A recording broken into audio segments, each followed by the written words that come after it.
The Minic Minor from 1948. Here we go. Yes, I took it to bits. Interestingly, as soon as I took it apart, the motor kicked into life. Now, this is a weird thing, isn't it? Seems to me that what was wrong with it is the body is too thick for the base plate to fit in properly at the bottom. I mean, if you see on this Austin A40, the base plate is snug and fits in there lovely, doesn't it? On this one, it doesn't. It sort of sticks out at one side. I don't know if you can see that there, but it doesn't go in right because the body, the thickness of the body is too thick to allow the base plate to fit in properly. Consequently, it's at a funny angle and the engine doesn't run properly. I've got it running a bit, so I'll show you these. Okay, I've fixed that pillar on the side there.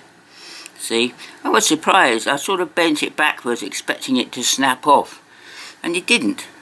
So that's good, eh? So I'll move some of these out of the way, and then you can see how things run. Right. Yeah, alright, so let's see if I can get that in there. Yeah, that's fine. So this is the Austin A40 from 1950.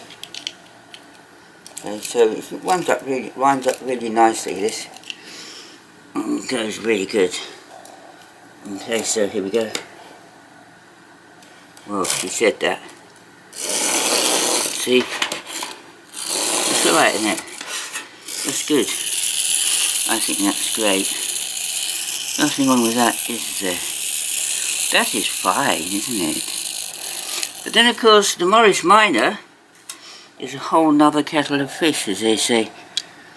We can wind it up, but will it run? That's the question, isn't it? If you couldn't do this before, it wouldn't wind up at all. It makes a bit of a weird noise. Listen to that. What a racket. It doesn't like to steer straight either, because of the bent base.